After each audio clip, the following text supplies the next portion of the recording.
Hello বন্ধুরা, কবিতা journey থেকে আপনাদের স্বাগত। আশা করি আপনারা সবাই ভালো আছেন। আমার এই ছোট্ট জবা ফুল গাছে কুড়ি এসছে, যদিও হাইব্রিডে। আর এটা গোলাপ গাছ, একটা ছোট্ট গোলাপ গাছ। তার মধ্যে এর আগেও একটা ফুল দিয়েছিল, এটা সেকেন্ড টাইম ফুল দিল এটুকু গোলাপ গাছে। আর এটা হচ্ছে একটা থোকা জবা। এই থোকা জবাটাতে এই ফুলটা এসছে। এই যে জবাটা আস্তে আস্তে ছোট আছে, কিন্তু এরপর আস্তে আস্তে এটা না যত দিন যাবে বড় হয়ে যাবে। তো এখনও পর্যন্ত আরও 3টে ফুল ফুটবে। গোলাপটাও তাই, গোলাপটাও আস্তে আস্তে বড় হয়ে যায়। প্রথম দিন যেরকম ফুটেছিল আস্তে আস্তে বড় হয়ে গেছে। তো আর এটা তো সাদা জবা গাছ।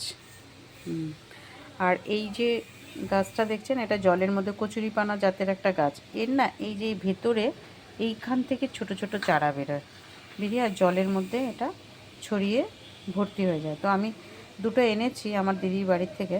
তো এরপরে এটা দেখি বড় জায়গায় রাখলে পরে এটা স্প্রেড হয়ে যাবে। আর এই ছোট ছোট গাছগুলোকে আমি যত্ন করি কিভাবে, আপনারা মাটিগুলোর অবস্থা দেখতেই পাচ্ছেন। এই পাতাগুলো সব হলুদ হয়ে গেছিলো। তো আমি এতে না একটু কলা সিদ্ধ করে, কাঁচা কলার খোসাগুলো সিদ্ধ করে সেই জলটা ঠান্ডা করে গোড়াতে দিয়েছি। তো দাওয়াতে কী হয়, আয়রন আছে, তো তার জন্য হলুদ পাতাগুলো আস্তে আস্তে সবুজ হয়ে গেছে আগের থেকে অনেক।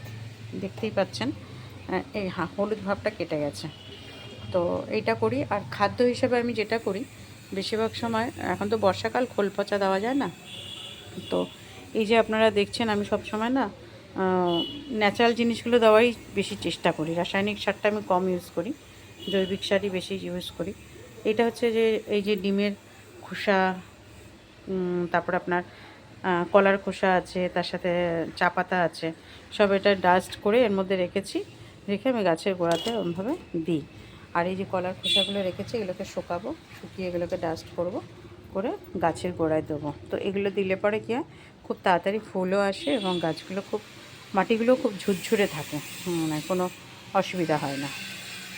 যাই হোক, এই ছিল আমার আজকের আপনাদের সাথে একটু শেয়ার করার জিনিস, তাই একটুখানি শেয়ার করতে চলে এলাম। আশা করি আপনাদের ভিডিওটা ভালো লেগেছে। যদি ভালো লাগে তাহলে একটা লাইক করবেন, সাথে থাকবেন, ভালো থাকবেন।